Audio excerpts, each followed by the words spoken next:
Hey guys, today I wanted to use some of this Five Below watercolor paper. When I did the Dollar Tree watercolor paper, one of you had mentioned the Five Below stuff. I could not find it until just recently, so I went ahead and grabbed it. Um, Nobody expects this paper to be fantastic or the same as Fabriano. I mean, anybody who's got that mindset is just needs to get over themselves. Nobody expects that. So my question with a lot of this is this a doable paper for people who don't want to spend a lot of money or who are maybe just getting started or who just want to do this for fun? Is this a viable paper? So I'm kind of zoomed in here. I will show this to you. It is obviously not cotton paper. It is 300 GSM, 140 pound. And I will say it's actually pretty sturdy paper overall. It's not super flimsy or anything like that. So that was nice. The texture is, I would say, more hot press than anything. It's not completely smooth, but it's definitely not as textured as a normal cold press paper. So I did go ahead and give it a little bit of a go. I wanted to see if it had the same exact issues as the Dollar Tree paper. So yes and no. I went ahead and wet this down. If you remember correctly, I was trying to do a painting with a lot of, I think it was neutral tint, and needed it to be very saturated. This side I made a lot more wet than this side.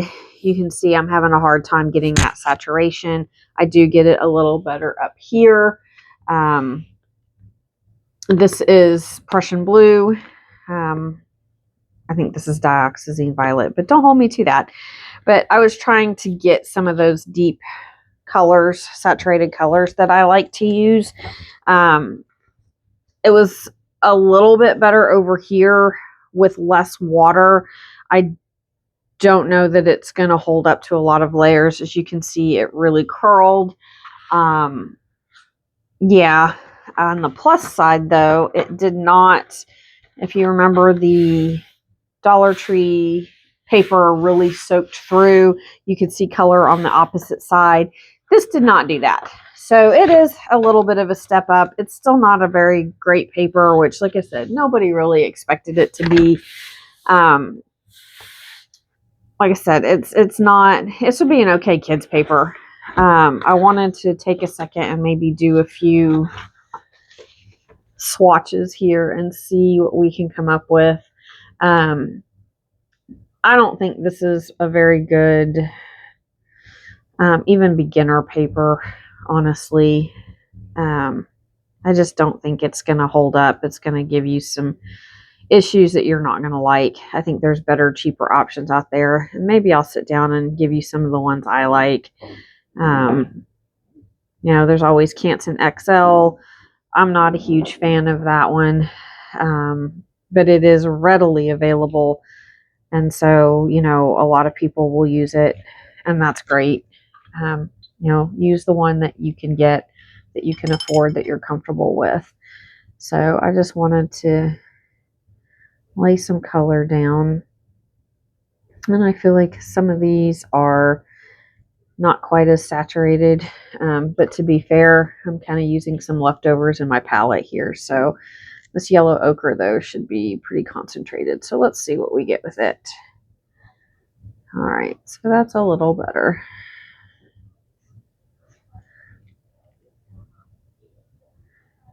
But my paper is kind of starting to bend already. I just want to see if it's going to keep a crisp line on it. We'll see. We'll give it a little while to dry. Let's see. A little bit of black here.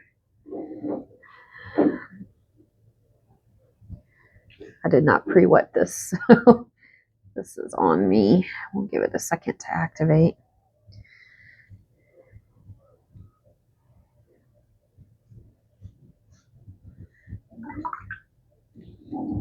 And then, and my dogs want to play. And this was a purple mix that I did for something I was working on.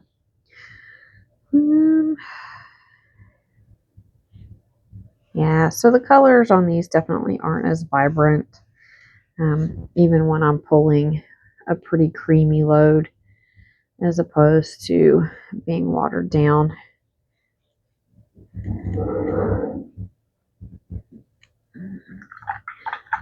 And like I said, it's not like anybody expects this paper to be holy crap great or anything. But, you know, there's no shame as far as I'm concerned in wanting paper that doesn't cost you an arm and a leg.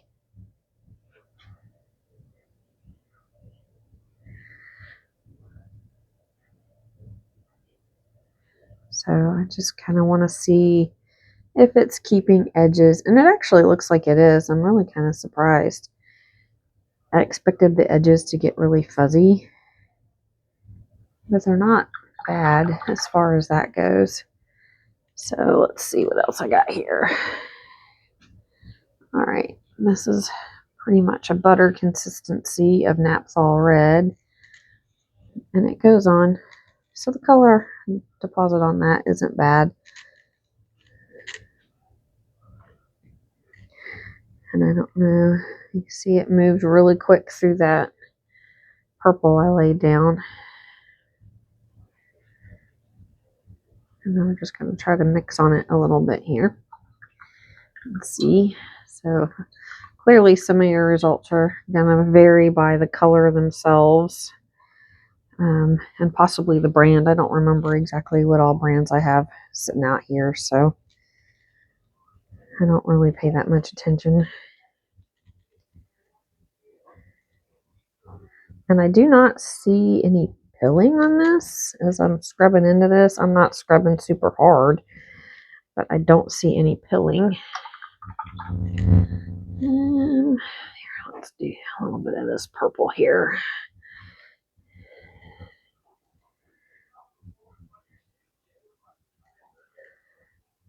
There we go. So there's that. Let's see about lifting. It actually lifted significantly better than I anticipated.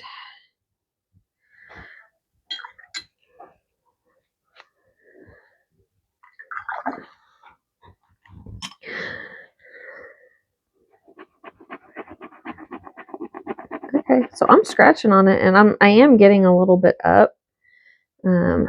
You can see I'm getting some bits up there, but I had to put some force behind it, so that's actually surprising.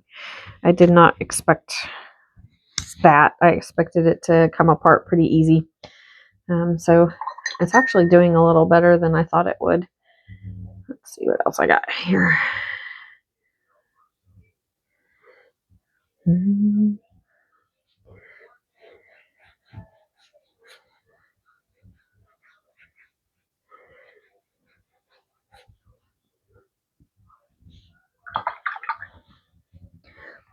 Let me grab a thin brush here. Just want to see what color we want to use. I think this is an ultramarine. So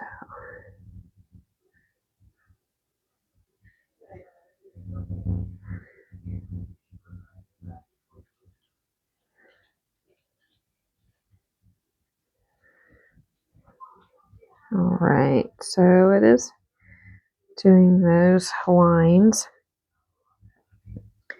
pretty well without any issues there. So let's see, is there something else I can mix here?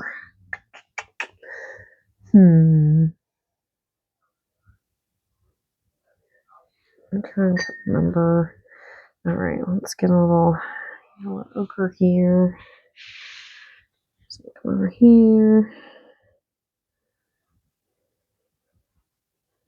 Yellow ochre. I am not trying to mix any specific color. I am just trying to mix on here so that we can see.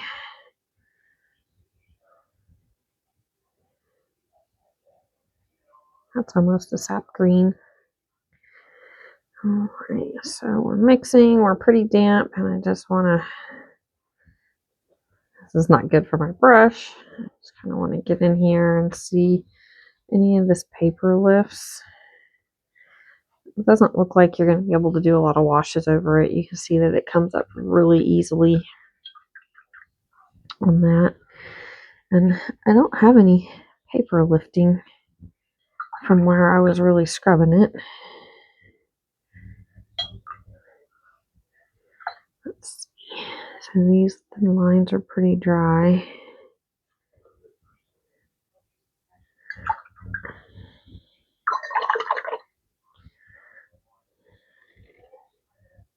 Okay, so that stayed. This was the, I believe that's Mars Black. I think this is the Mayberry Blue one. Let's come back over it and darken it up. This is a granulating color, and it did show up pretty nicely on this paper, I gotta say. All right.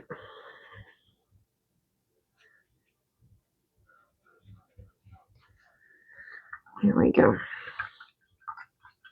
So, I mean, I got to give this paper a little more credit than I initially thought I was going to.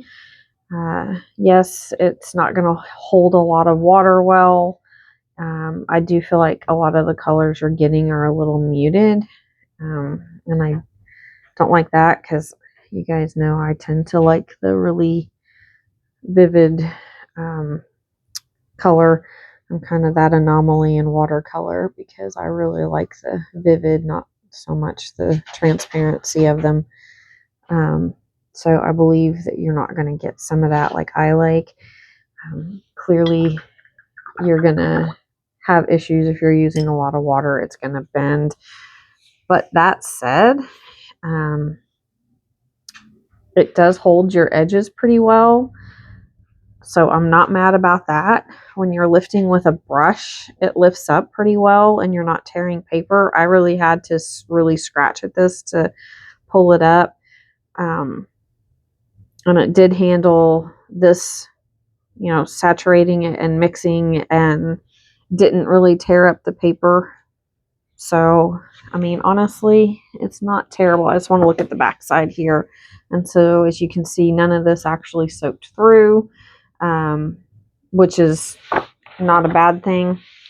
So, I mean, overall, if this paper's handy, I think you're going to struggle a little bit with it. But, I mean, it's more of a doable paper than the Dollar Tree. I don't think it's the best of the least expensive papers. But, you know, if you just want something to put paint down on, or maybe you just want something to do like a mixed media on. Actually, you know, I wonder, let's see. I just wonder how gouache does on this. Let's see if we can pull some up. I'm not going to do a whole, I don't quite have enough room. Clip this down. Let's pop up some gouache here. I haven't used my gouache in quite a while, so hopefully it's still okay. It is. All right, so let's do this. I'm just checking. I'm in frame here. All right, so I just kind of want to see. This maybe is a better gouache paper where you're not using quite so much water. Let's see.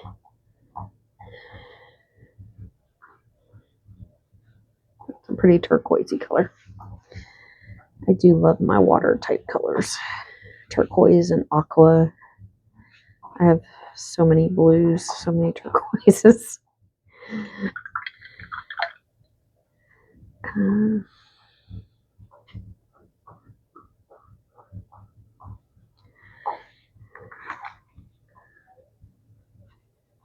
Probably should have done this on an already flat page, but I really just kind of wanted to see how this would go with the gouache, because the gouache kind of uses a little less water, I feel like.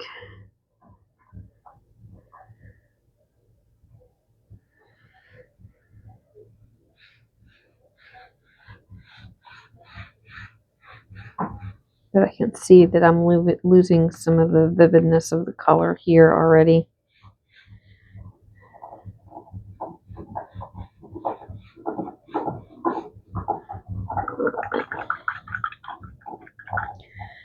And I don't know which one's going to be better for this.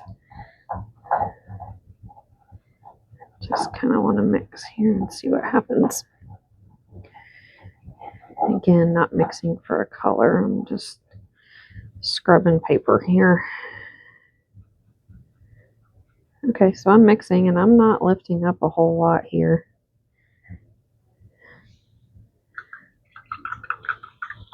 A little bit maybe.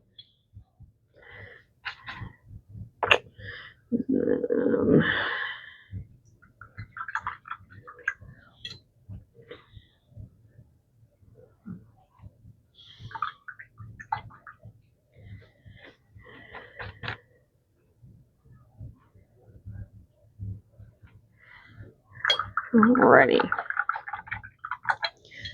So with extra water in the mixing and trying to lift off with my brush, I'm still not lifting up a lot of paper. So again, like a good probably kids pad. It's cheap paper, and you know it's cheap paper, but sometimes you just want a cheap paper to put paint down on, and that's okay too. So yeah. All right, let me put this aside. Oh my gosh. Ooh, there we go. All right, I'm gonna flip this over and see if any of it went through. It did not. So you could definitely at least paint lighter washes on them on both sides. So anyway, that is the Five Below paper. Again, $5 I believe for the pad, and not horrible paper. Definitely not as bad as the Dollar Tree paper was. Definitely wouldn't be my first choice in cheap paper, but if you've got a Dollar Tree handy and you just want to give something a go, then that wouldn't be bad. You know what? Let me grab. Let's see here. Acrylic markers. Because when I did the Dollar Tree paper, the acrylic markers did pull up as you went over. So let me see while I'm thinking about it.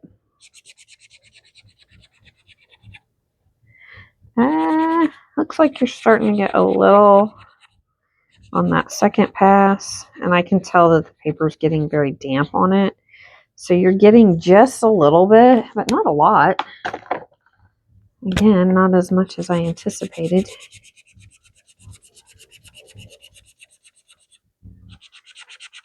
So by the second pass, you can tell that the paper's pretty saturated.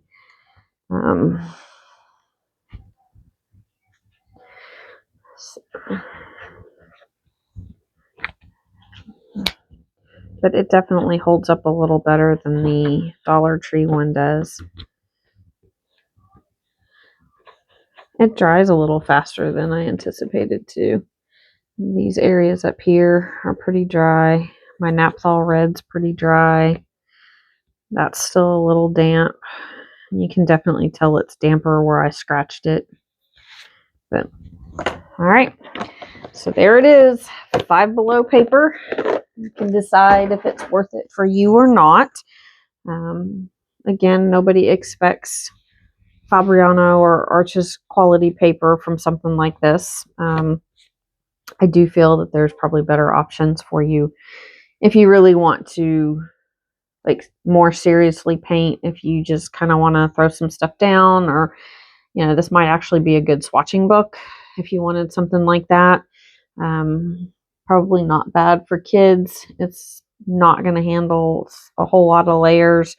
If you're painting and you've got kind of one layer at a time, you might be okay. You do lose a little bit of depth of color, I feel like, on some of these, but not all, because that Naphthol red hung out pretty well for us.